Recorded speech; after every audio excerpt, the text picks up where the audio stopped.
Another advantage I can tell by doing this activity is I got invited to partner with some of the people who are even above my league. If I do this, at least I have 1% chance of success. But if I don't do it, there is 100% chance of failure. So you have to choose between those two. That is challenging stuff. If you don't, either the seller won't entertain you or you will not be able to close the deal. You have difference in opinions, difference in the way people prefer to do things. What are some things that you do to structure it correctly and ensure that it runs as smoothly as it potentially can? Some of the things definitely play a key role.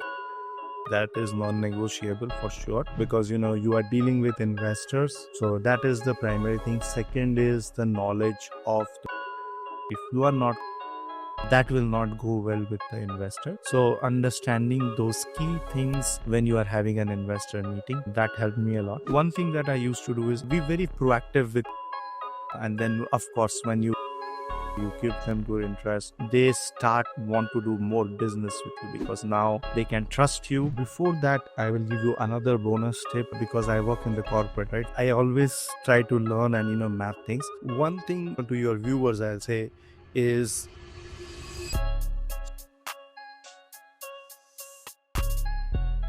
Welcome to the Wealth Through Real Estate Show. Today we're joined by Suman Chakraborty. He's built an 8-figure portfolio across Canada, the US, India, and Mexico, scaling beyond borders without being tied to any one market. Now, you've done this through value add strategies, raising capital, and you figured out how to operate remotely, invest with confidence in potentially unfamiliar markets, and build systems that work from anywhere. So Suman, I want to welcome you to the show. Thank you so much, Andre, for inviting me to this amazing show of yours. I'm glad to have you on. Now, can you tell our listeners out there how you got started in real estate and, when you realized this could be a launch pad for a multi-million-dollar portfolio? Yeah, sure. So I hail from India and currently a Canadian citizen. So I would say started, but my first property was in India back in 2015. At that time, I didn't know much about real estate investing the way I know right now, the creative side, which I'll talk shortly. But it always fascinated me, to buy these buildings and have it in your name. But that time it was just, I was under the impression that all real estate goes up in value, or, you buy anything without analysis, it will be turned into gold. So that was my uh, thing at the start, which definitely, you and I and all the viewers know it's not true. We need to go through a lot of analysis, due diligence, but that was my first venture into real estate. Then in 2021, once I became a Canadian permanent resident, I thought, okay, now my foot is set in Canada. So I started buying in Ontario. So I am based in Ontario. That's where I bought my first single family, I would say. So it was more a mix of traditional and creative, where I used some of my creative side of private lending, etc. So that was my first venture into Ontario. But sooner I realized that, you will tap out, the traditional way of buying, where we are saving, going to a non-investor focused realtor. That time I did not know about it. And I'm sure, you are catering to the investor. So, you are definitely an investor focused realtor. But that time I did not know the importance or difference between realtor who is investor focused and not investor focused, right? So, and I did not know about the landlord. So my first property was more of an excitement. Sooner I realized that, okay, it is tough to stay in single family traditional financing. Then I pivoted into multifamily and understanding about investor friendly markets. So I started building my team within other provinces of Canada in US. That's where I expanded my portfolio into multifamily. So that's how I expanded into Alberta, New Brunswick, and US. Okay, I'm with you. So How did that progression look? Because it's not too long ago that you got started, and you've done a lot in a relatively short amount of time. So, you initially got started back in India. You Yep. moved this side in Ontario. You got into, your first single family property. That's, where a lot of lessons were learned. And you're like, okay, need Yes. to build a team. There's Yeah. actually not all realtors are created equally. Correct. There's a lot more that goes into this. I can't just buy a property and it's just going to perform and do its thing. Right. There's a lot of things that I need to be doing. So you got that initial introduction into everything and learned all those upfront lessons Yes. firsthand, and you sort of manage to, from there, just build momentum and keep it going. So from that first property, what did that next property look like? How soon did that happen? Yes. So my first two properties were in Ontario, where back to back I bought a couple of single families. Not the best investment, but that's where I realized what was happening. When you are buying single family, especially where you are going to the banks, Yes. what happens is what I realized, every purchase was putting a brake on me, because when you are buying single family or residential multifamily, 4 units or below, usually the banks will look at you as a qualifier, right? So the debt to income ratios play a very critical role. So what I realized was, every property I was buying, it was putting a brake on me. So Yeah. that's where I started moving into the commercial multifamily, more into landlord friendly. So shift. The reason why I was able to scale quickly was because I learned from all the lessons, like in terms of market, importance of market, building the right power team members, using creative financing, and collaborating with others. So good thing was, I was able to take those mindset shifts very quickly, where Yes. I was not scared to buy properties outside. uh, of course, we have to do underwriting, due diligence, building power team, but not just analyzing deals. I was building relationships. I was focusing my time on educating myself, and also, more importantly, focusing on networking with people. So now what happened was, I was able to understand who will be good partners, or what is the strength of people. Like some of my general partners, like we are mostly into general partnership. I realized there are some players or people who are exceptionally well in underwriting. There are some people who are great with, firefighting. So what I did, I was able to focus on bigger multifamilies, or mid-size. I would say, I would not say bigger. Like, I usually buy multifamily like 6 units to 38 units. That's the size of individual building. Yes. So that way I was able to scale faster. So first two were single family, and then my next few properties were 8 unit.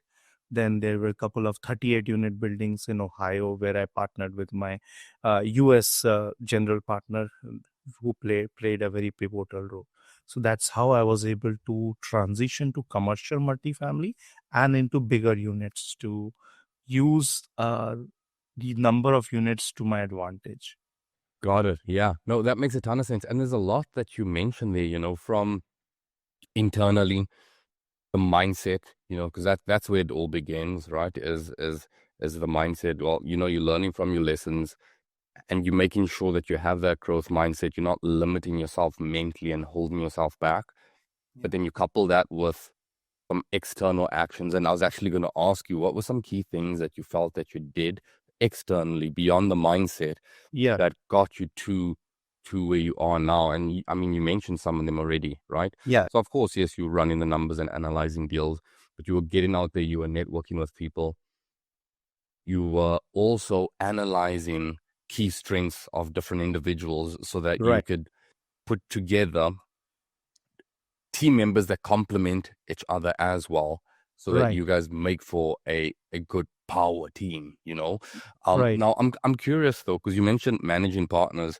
When you're partnering up with these different partners of yours, are you are you co-managing together, or Yeah. do you find a lot of them are more on the money partner side and you sort of operating on your end? What does that Right. tend to look like? Yeah, so we usually have 3 to 4 managing partners or general partners, like we call. Of course, every deal for us is different. There are smaller multis where we don't need Yes. too many, so we do a general joint venture where we all are kind of co-creating. And then these apartment buildings where not everyone understands that syndication route and everything. That's where we have like 3 to 4 general partners who are taking care of underwriting, asset management, capital raising, or qualifying for the projects. And then, most of them are investors, depending on the size of capital that we need to raise. So if it is a smaller capital, it's manageable. So mostly we have lesser general partners, more of investors. Like so far, we haven't done a very crazy size of multifamily where you need a lot of capital. I mean, again, it's very relative term, but yeah, like close to $1 million or so is what max we have seen in a project. So not too much crazy, but mostly we limit to 3 to 4, maximum 5 decision makers. Reason being, otherwise, then it becomes a chaos. You don't want too much chaos. So we work in a very tightly knit group, especially the general partners, because that's where they have the voting rights. You are interacting more with them, right? So that's where we try to limit ourselves. 100%. And that was actually something I was going to ask is, what are some things that you do to ensure that when you have so many decision makers, it's a lot more complex than one or two people that are deciding, right? You have difference in opinions, difference in the way people prefer to do things. What are some things that you do to structure it correctly Yeah. and ensure that it runs as smoothly as it potentially can? Right. So far, I would say, like, I've been blessed to get a majority amazing general partners who take who shoulder the responsibility. So some of the things definitely play a key role. Ethics, that is non-negotiable for sure, because you are dealing with investors. So that is the primary thing. Second is the knowledge of the multi. Again, the expectation is not that we know everything. That's not possible. But as a team, like, what are the strengths? So some of the things that I mentioned, we have 1 or 2 key people in our team who are exceptionally well in our underwriting. So what they do, they run the numbers, they go deep dive, more analytical, and then me and some one of my other core partner will kind of review or give feedback. uh, and then depending on different strengths we have, so for example, me and my other partner, we have a comparatively better network and outreach with investors, so we kind of shoulder the role into the capital raising aspect. And then we have 1 or 2 in the asset management.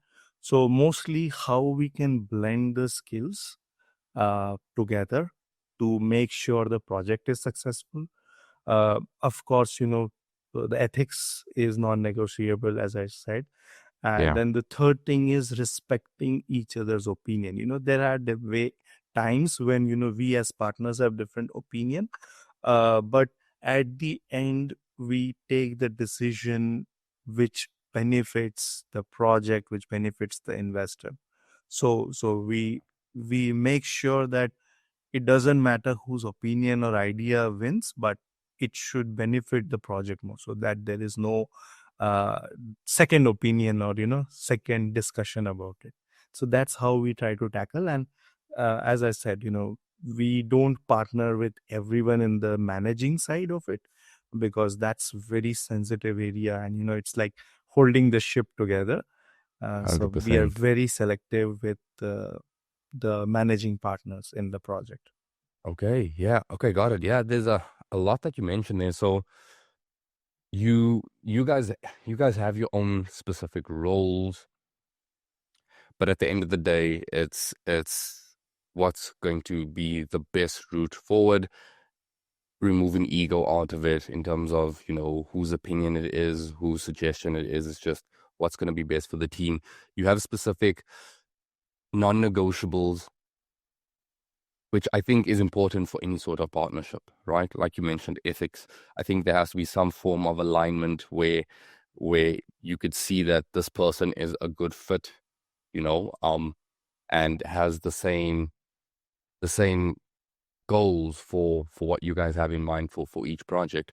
And then the the one thing that I want to dig a little bit deeper into is, because there could be people out there listening and they're like, that makes a ton of sense, but for me personally, how do I even get to that point? Yeah, Yes, I know networking and go and looking for partners, but I also think there's a level of self-awareness that you tapped into there. Like, what is it that I have that I can bring to the table to right. offer these other potential partners, and sort of bring this close knit community of managing partners so that we can sort of scale a portfolio going forward. So it's, looking internally and seeing, what do I have, what resources do I have, what do I need, and then trying to find these partners and piece this sort of puzzle together to create some well-oiled machine that's going to be really efficient at doing this. But what did that look like for you initially? What was some internal reflection and dialogue that you went through in order to build to this point?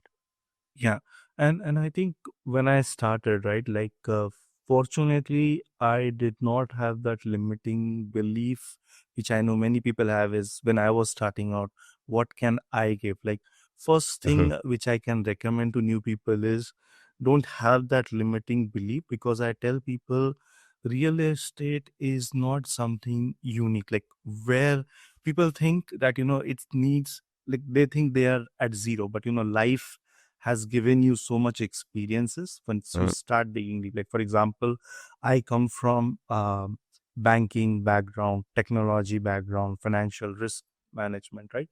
Those are my core areas, right? So that can easily be implemented in real estate investing. Oh yeah.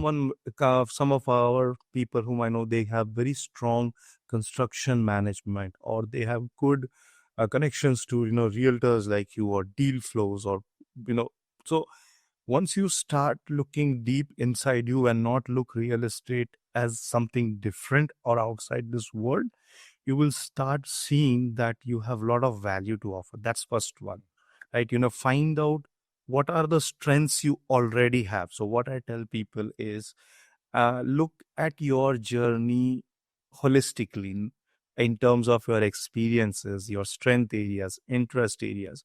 Like even if someone who are good in admin, they may think, oh, what I have to give. But there are so many busy people like us where Yeah. they can come in and save so much time, or bring their operational experiences, right, which we may not have. So first thing is analyze yourself holistically. The second thing is, be a go-giver. Majority where people fall back is, and which I was able to get this feedback from my investors, is when I started, I was only focusing on understanding the other person's journey or what they are looking for, right? I was not at all looking for anything from my side, right? So what Mm. happened was I started building a pool of people where you may not know someone, but I know exactly what El Rey is looking for or has in strength. And then I know someone who can benefit, right? So I used to connect people. So Mm. that's how I got the name from some of my friends as a connector, right? So even though I did not have a portfolio, I did not have the experience back then, I was connecting people and building relationships. So what happened was my name started coming up in a lot of places, right? And that's how uh, you start attracting opportunities. People think that they can sit at one place, tell them that what I have to offer, what I have to offer, and they don't take action. I would say do the reverse. Say that no matter what, life has given you a lot of valuable skills. Identify those, start connecting people, understanding the other person's goals, aspirations, what help they need, and then start connecting them with your skills or someone else whom you know who can help. That will benefit them a lot. I love I that. love And that. it And really it goes really goes back back to to what I what I mentioned mentioned. about being self-aware, because you're right, it is a limiting belief for a lot of people. They feel, or rather, it's easy for them to overlook skills that they've built up along the way because Right. it doesn't necessarily feel like something special or something hard. But Yeah. for someone else who hasn't done that, True. that's something pretty significant, pretty amazing. It's a skill, but you don't always see it as a skill. So Right. being self-aware to really look at your overall experience that you've built up over your lifespan, that's not even real estate related, Yeah. that adds a lot of value to what you bring, because ultimately real estate is just another business, and that's what it Business. is. And any Exactly. business requires and can massively benefit from a vast array of different skills, Right. right? So we all have skills and we all have things to offer. And Correct. I definitely think it comes to being self-aware, because once you can pinpoint skills that you've attained over time, you can now start to become a little bit creative as to how can I take what I've learned? How can I take these experiences and actually use it to my benefit and to the benefit of others? And now you Right. have value to provide people. I like Correct. the other thing that you mentioned there is connecting people, like Yes. even not having a portfolio. And I want to dig a little bit deeper into that, because there may be people listening that are like, I don't have a portfolio, but I have aspirations and dreams to do what you've done. Right. I don't see how I can connect those initial dots to get to where you are. Right. It's a chicken and the egg. Like, how do I get that first portfolio? I don't feel like I have a lot to offer. But one key thing you mentioned there as well is still providing people with that value, because it's figuring out what is it that they need? Yeah. What kind of help are they looking for? Can I provide that? Do I know someone else who can provide it? Because that's valuable in itself. Even if I'm not able to provide it, by connecting people together, I'm providing value to both parties that I'm connecting. So just digging a little bit further into that. When you were at that stage where you're like, I don't really have a portfolio. I know where I Yeah. want to get to, but I'm not quite there yet. What were some key things looking back that you felt you did to sort of get yourself over that hump to really start building that momentum? And, those first steps always seem like they're the hardest, they're the most daunting. Right. You don't exactly know how you get in there or where to step, but what did that initially look like for you? For sure. And before that, I will give you another bonus tip because I work in the corporate, right? So I always try to learn and, map things. One thing, to your viewers, I'll say is you all are capable. It's just that you are questioning yourself, Mhm. and the only thing is you are not pushing yourself hard enough because this is an optional, no one is coming back. But imagine we all, like when I have got into so many projects where the domain was different, the technology was different, but because I had someone sitting on top of me, we call the boss, and it was non-optional, your income is dependent on that. I made sure I'm successful, I'm putting. So to all the people, I would say it all matters how much, serious or, willing you are to put into this. Don't keep this optional. If you really believe in investing real estate and want to do it wholeheartedly, don't give yourself options, because if you are comfortable, you will never put that effort. And now going Wow. back to the initial phase of it, as I said, right, like for me, I was not, when I started journey back in 2020, all I did was only talking to people. Like when I say talking to people, I used to talk to at least 3 4 people a day. There are so many communities, forum, there are so many. Make sure, group meetings are good, but one-on-one is very personalized, where you get to understand, right? So what I used to do is take notes of what they mention, what are their strengths. So that way I started building that particular thing. And then secondly, what I was doing, of course, the education piece, where I was understanding how these are structured, what are the deal flow, like, who all are there. So more than buying my first property or setting myself a time for that. I was kind of doing these things in a very religious manner, which I think very few people do it. And the third thing which I was doing is I was posting about these. Like, let's say I'm talking with you right now. I'll take a picture, post it, tag you. What were the discussions, right? So I was leveraging all the discussion, not only learning for me. I can either hide it in my notebooks or I can share it with people, right? And also cross leveraging the network. So what happened, Yes. it creates an exponential uh, cascading effects. I leverage social media a lot.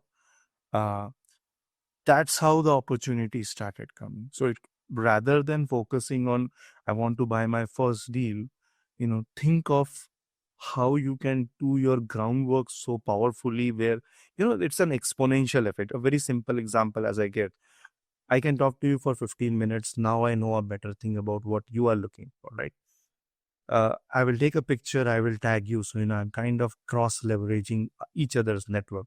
I'm even giving you the push of, my network, and also giving some valuable insights which people may not know and, share. So that is where you start knowing people who have access to deals. That's where you will start knowing people who have access to money. That's where you will have access to people who can manage the deals. So it's all Yeah. about people and how much you can contribute in the ecosystem. But people are too hung up into limiting beliefs where they are discounting themselves, or they don't see the importance of nourishing the relationship, or putting the value out there. All they are doing is, maybe, and again, nothing against anyone, it's just that maybe they don't know the importance of these. That's why we have this conversation. They are only going to realtor.ca, or maybe looking in their neighborhood around, even though knowing that it's not the investor friendly market. And then they will say, this doesn't work. So these are some of the hard steps that every new person has to take. I mean, and the more new you are, where people know less about you, where you have lesser portfolio to prove your experience, the more you should focus into these things. Oh, I completely agree. And I'm sure like 99.9% of all our listeners out there have heard, your network is your net worth. And Yeah, it's a common saying because it's so, so true. And it is that first step because there's so much growth potential in the amount of attention you give that step alone. Why? Because you don't need to know everything. correct. You don't need to be super educated. Yeah, Just from focusing on that key step alone, you'll have conversations with people who are out there doing this, and you'll be able to pick up, okay, so that's where I should be looking for deals. Those are the type of people I should be working with. Those are the markets I should be looking at. Those are the things I should be avoiding. All of right, those things. These are the religious practices I should be doing on a regular basis to ensure right, that I'm actually going to build momentum. All of correct. these things come out of simply networking. And I do Yes, love one thing that you mentioned there, because going to networking events is important, right? yeah, It's how you expand the database of people that you meet. So you gain access to new people. But the key thing there is having those one-on-one conversations. That right, really takes it to the next level. So I really correct, like the fact that you highlighted that, because you're able to take things a lot deeper. You're able to have longer conversations, dig in even further, get to know the person even better, and make more of a lasting impact on that right, person and be a lot more absolutely, memorable. So I love that. Focusing on the networking, focusing on those daily conversations like you mentioned, and meeting up with people and yeah, building from there. Because I think if you focus on those inputs almost exclusively, everything else almost falls into place if you just right, diligent about putting the work in. Because all those unknown steps will start to become a little bit more visible to you, so that you know exactly what direction you should be headed in, what you should be focusing on. And then something magical happens if you just keep doing that for long enough. You build up this network, correct, this capital of just a vast array of people, from potential money partners, potential, future working partners, uh, peers, mentors, just a whole bunch of resources that you have at your disposal now. I think it's key to all of that, and sometimes it's underlooked as a new investor, or we do it to a very small degree. It's like, I'll go to an event, I'll just say hi here and there, but Yeah. I'm not doing things with purpose. I'm not Right. really pushing myself outside of that comfort zone to really build new connections, or take those connections beyond the networking event, beyond just that day. Just hi, shaking hands, introducing myself, Yeah. and then I go home and I don't build on top of that. So Correct. I love the fact that you really highlighted that um, is a clear indication of why you've been able to build that momentum and keep it going in a relatively short time period, right? We know real estate is a long game, but I mean, it's 2025. Yeah. That's what, like 4.5, 5-ish, is 5 Yeah. years or so? Yeah. 4, 5 years exactly. And another advantage I can tell by doing this activity is I got invited to partner with some of the people who are even, above my league. Yeah. Had I questioned myself for these acts, like what is the use of it, I'm newbie, I wouldn't have been able to, impress upon those kind of partners or investors who were beyond my imagination. Like I couldn't even have thought, right? So good thing that I did was, rather than questioning the steps, or uh, I was like, okay, if I do this, at least I have 1% chance of success. But if I don't do it, there is 100% chance of failure, right? So you have to choose between those two. So when I do something, I'm like, okay, there is no harm in trying, especially, when in the real estate. Again, do the due diligence, but don't question things which are not very harmful, like networking, adding value to people, sharing your knowledge, connecting right people with each other. There is no harm in that, right? So, but people question these things, or, as you rightly said, they do it for few iterations, not with purpose, and then they stop, right? That shouldn't be done. I mean, even if worst case you don't close a single property, at least you have contributed so much in the ecosystem. You have made some amazing, like, I feel so happy today. I know so many amazing people because of this industry, right? So so see, don't just see buildings as the outcome of this. Of course, we are all here for the income and all, definitely, for sure, but that is not the only outcome that you will be chasing. Or rather, the more you think that way, you will not enjoy the process, or you will probably not attract the best people in your world or in your network. Yes, I couldn't agree more with that.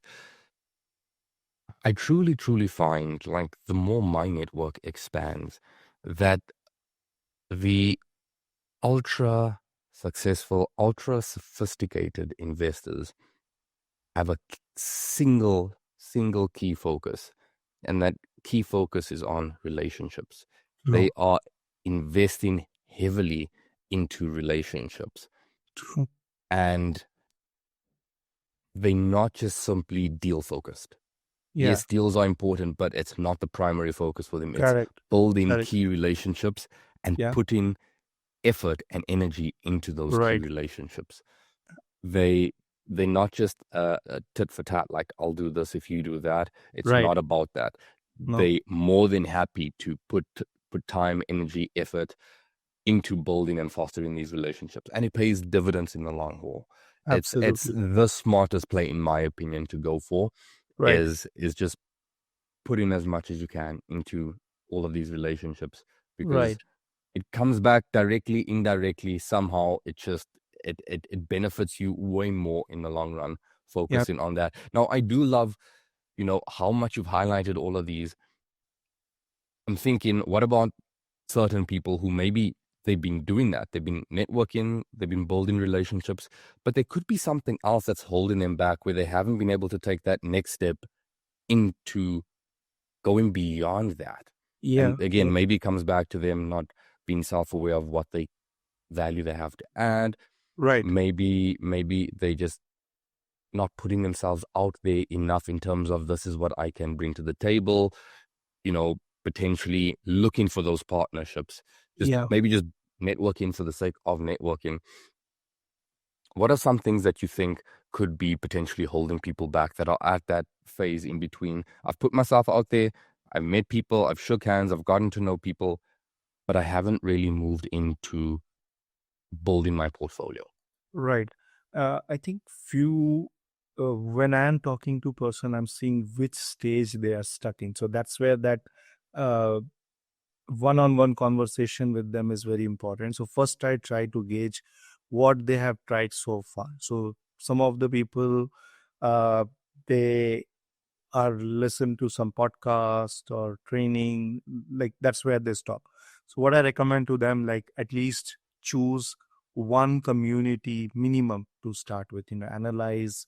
You need to get some education, even if you are not planning to do the active role, right? Even if you are Yeah. investing, like many investors think they don't need to have the education. I would say at least you need to be able to underwrite, analyze deal, due diligence. We do help our investors, with those kind of things. If they don't have the right connection for accountant, lawyers, we try to help. But that's where I'm trying to see what they have done so far and what is their goal or role, right? uh, then second is, if I see that um, they are part of some community. Mostly there are certain communities also, where they are very good with flashy marketing. They have sucked in, and then they were sold all these dreams. We come Yeah. across those, and so I then understand, okay, maybe the person wanted to put effort, but probably they got stuck in that flashy marketing. I tell them real estate is not a easy path. uh, so I tell people very clearly, it is rewarding, but you have to be very strong enough to handle the turbulations here too.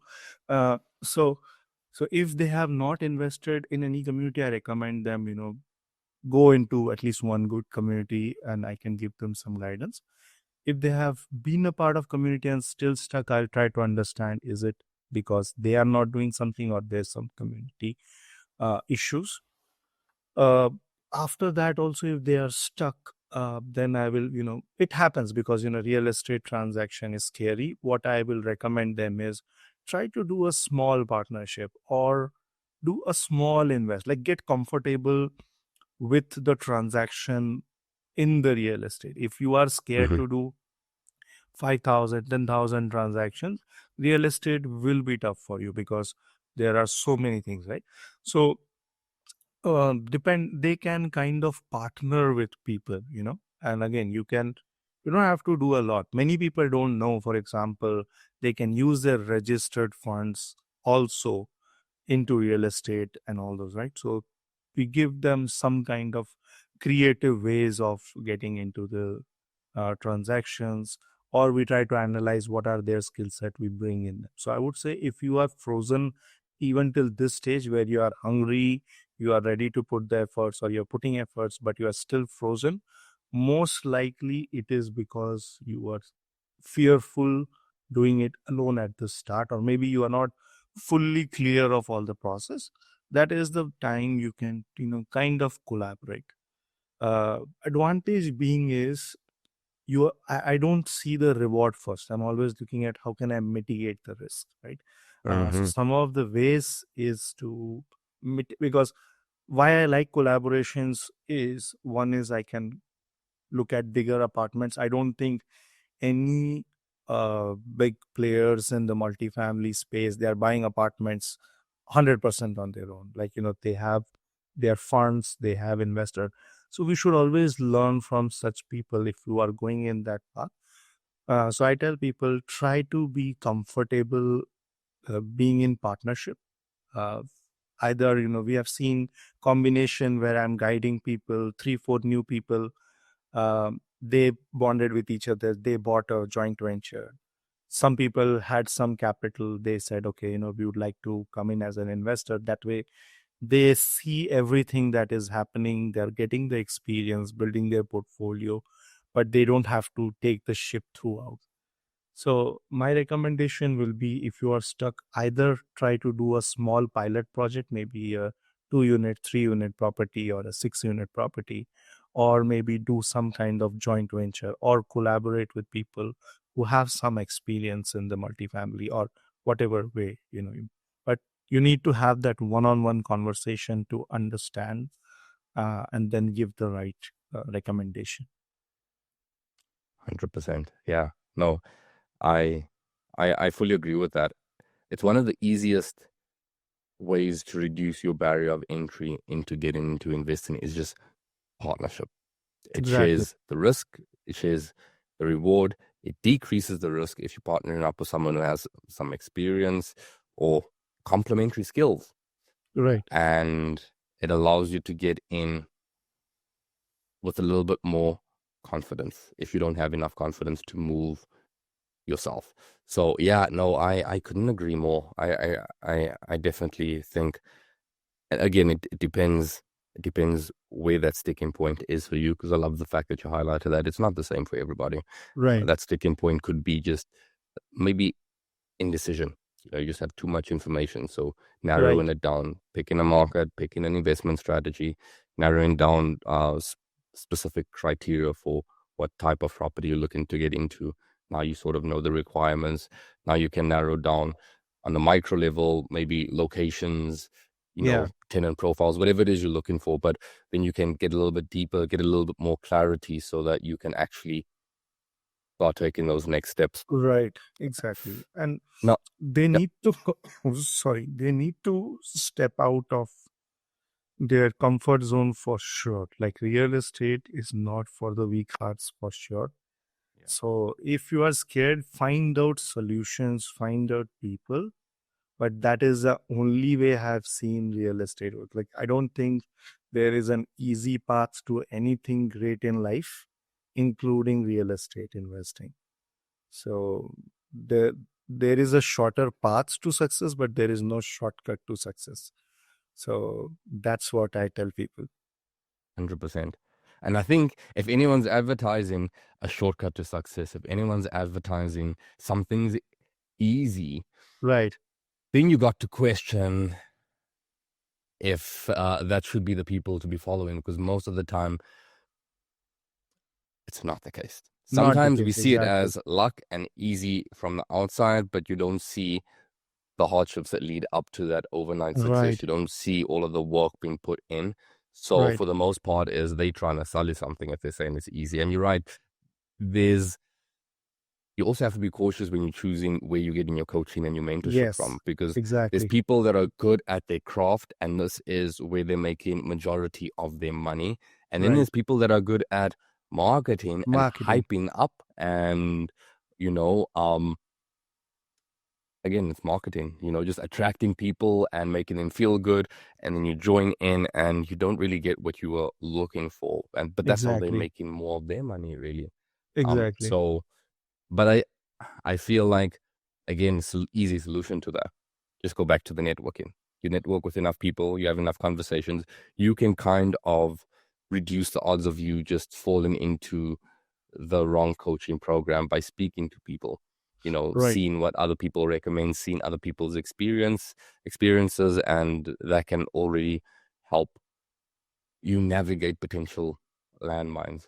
Yeah. Now, for yourself personally, looking back, what would you say was the most challenging skill to acquire in order to be successful in various markets? Because that's another thing, right? You didn't Yeah. just pick a market and just stay there. You picked a market, you invested there, and you started branching out.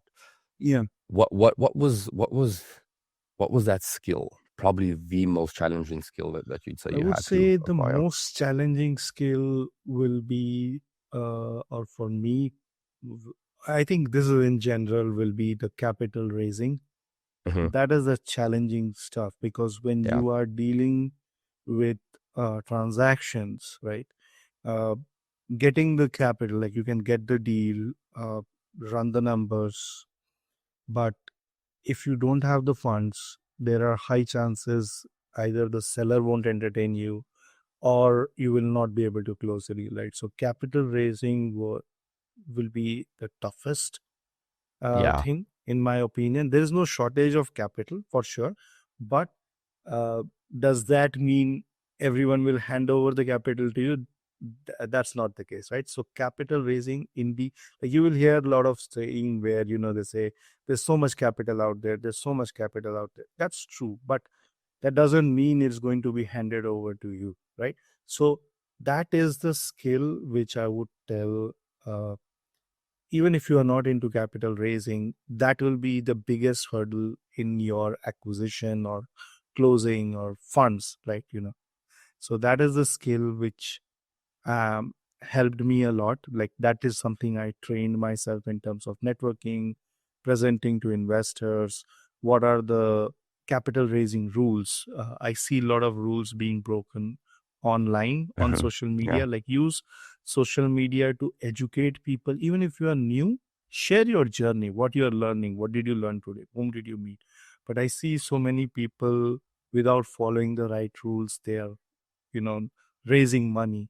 So Facebook friends are not friends according to securities rule. So I'll keep try to learn the different rules. I always consult uh, the legal experts in these field. So I would say capital raising is the most toughest skill which I find, because I'm still learning, it's still challenging, and that is what I would recommend to your audience as well, to focus on learning. Yeah. I agree. And I would say it's also the most important skill to learn and master. And you're right, there is no shortage of funds out there. But if you don't have the skill set, the sales ability to be able to raise money or tell people why they should hand over their hard-earned money and True. why you'd be the best person to handle Right. their money, then you're still gonna have a tough time. Yeah. Because finding the deals, as much as there's a skill to that too, finding the deals is a lot easier. And I've heard it both ways. People say you find a good deal, you find the money. But in my opinion, the money is the important aspect because you have the money. There's no shortage of access to deals.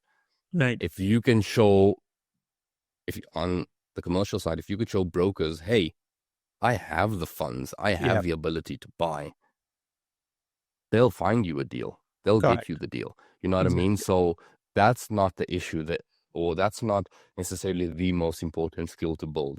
Right. It's raising the capital because that's your biggest constraint for the most part. There's Correct. not many people that are sitting there with a bunch of money just waiting to deploy it and they just can't find anywhere to deploy it.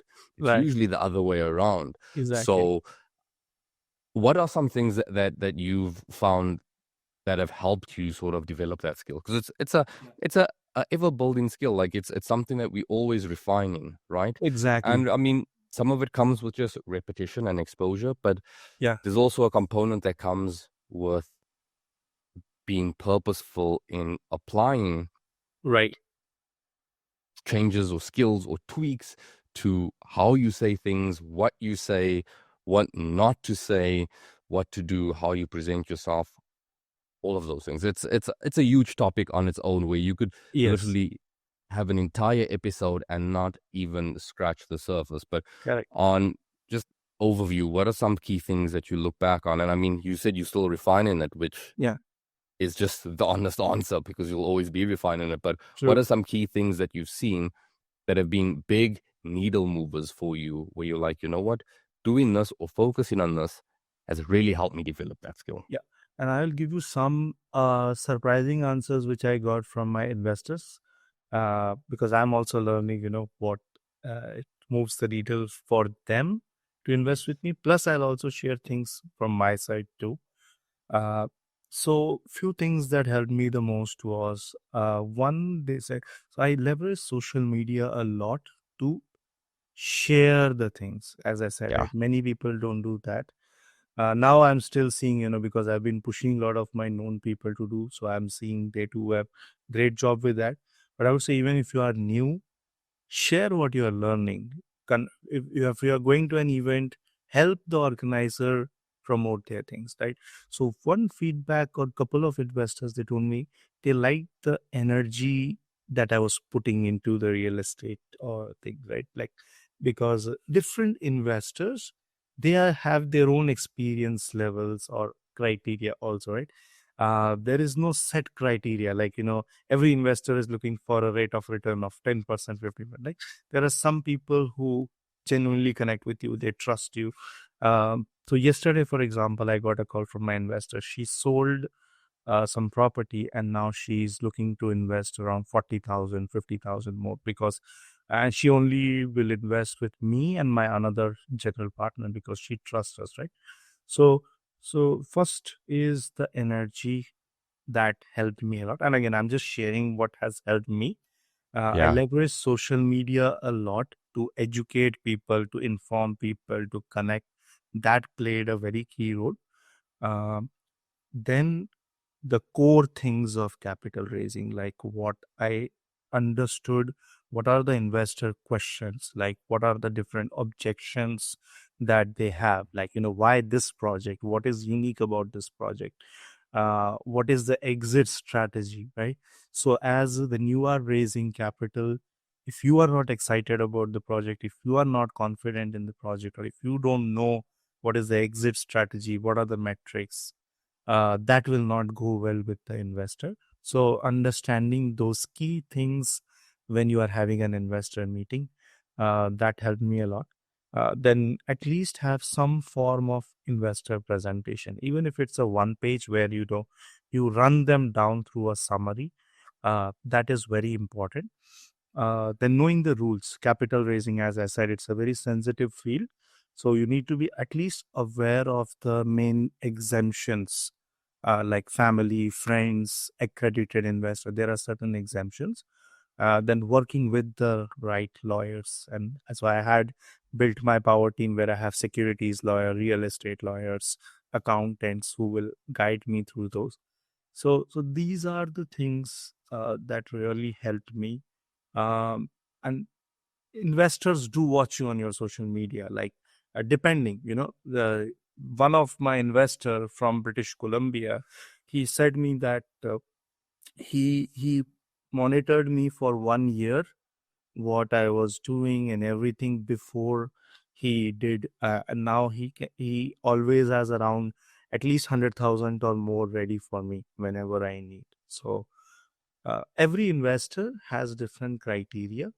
uh, you will not be able to figure out everything, but these tips that I said, like some mention the right energy.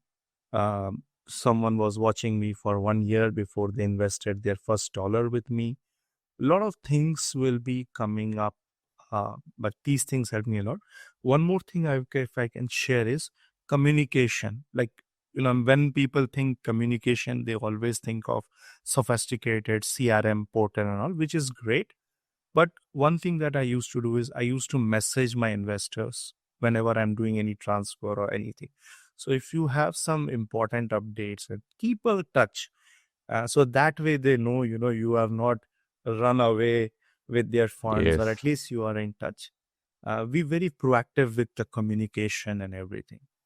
And then, of course, when you return their capital, you give them good interest, they start want to do more business with you because now they can trust you.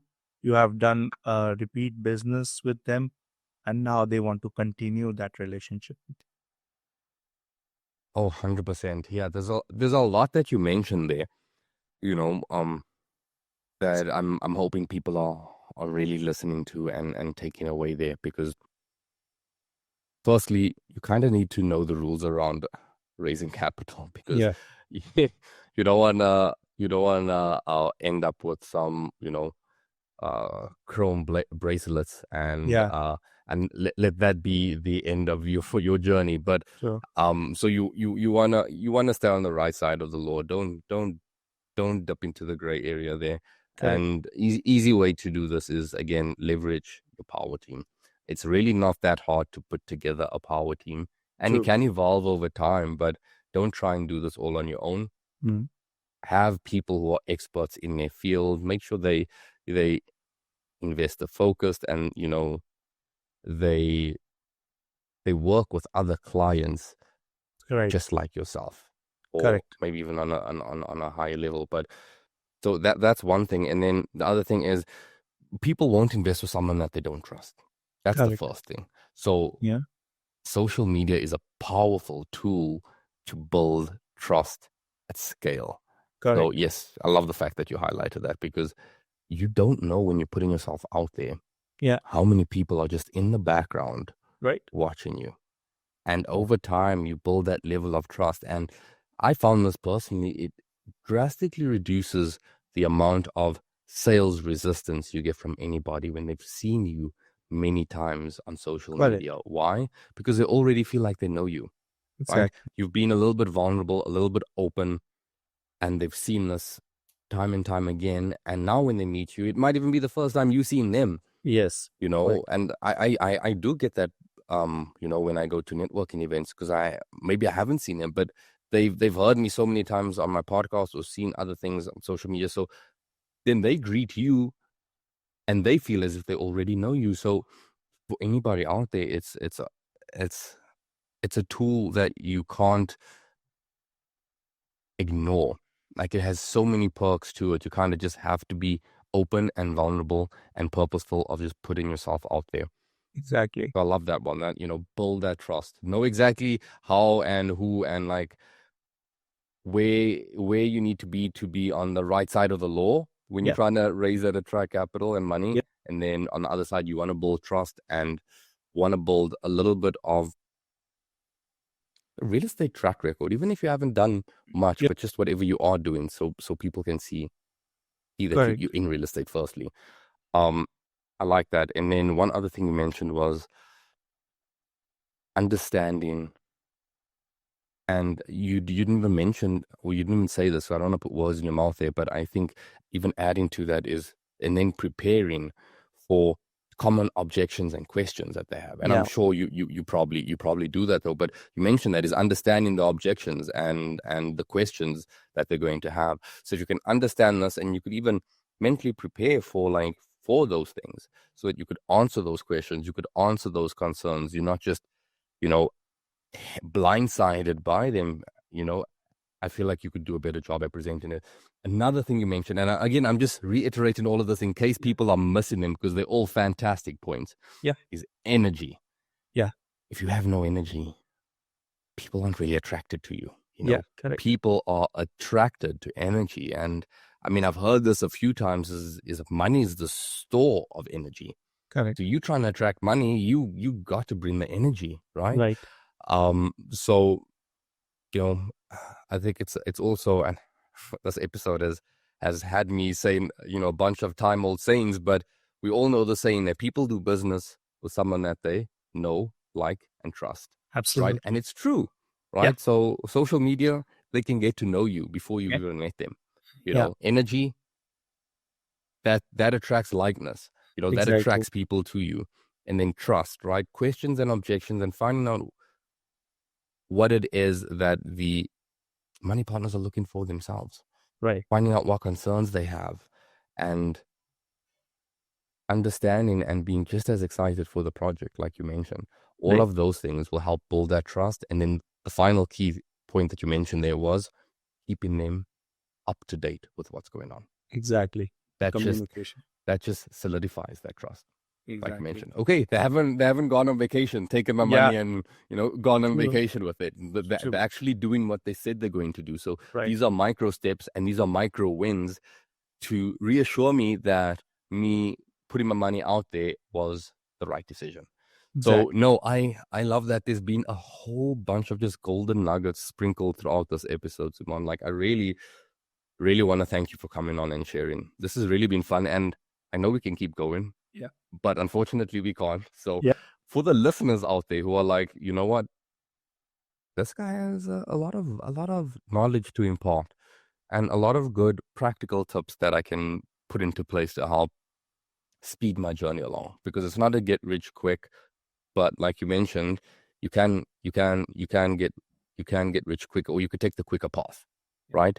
And it's the key to doing that is to learn from people who have done that before, right? Absolutely. So for people out there listening, I'm going to make sure that I leave all of Suman's socials, contact info, all the places that you can find him in the show notes below. But Suman, for those people who are driving, they're not even on their phone or on their computer right now. Where's, just off the top of your head, where's the best place for people to find you? Facebook is the best place for me. I'm usually responsive on Instagram, LinkedIn, and Facebook. But yeah, they can search my name, Suman Chakraborty, on Facebook. If you are not connected, send me a request, and I'm very active on the messenger and happy to help people, give them some insights on their journey. Perfect. Well, Suman, I want to thank you so much for joining us today and sharing your invaluable insights. Thank This you one's so been fun, much, man. Elray, for inviting me in your amazing podcast show. Thank you so much. It's an honor. To our listeners out there, if you're looking for more valuable insights, be sure to subscribe, share this with someone who can benefit, and as always, keep investing smartly. Thank you for tuning in to the Wealth Through Real Estate Show. If you want to learn how to design year-round mini retirements and build a real estate portfolio that supports your lifestyle, you don't want to miss my episode with Gary Hibbert. This is your host, Alray Noble, signing off.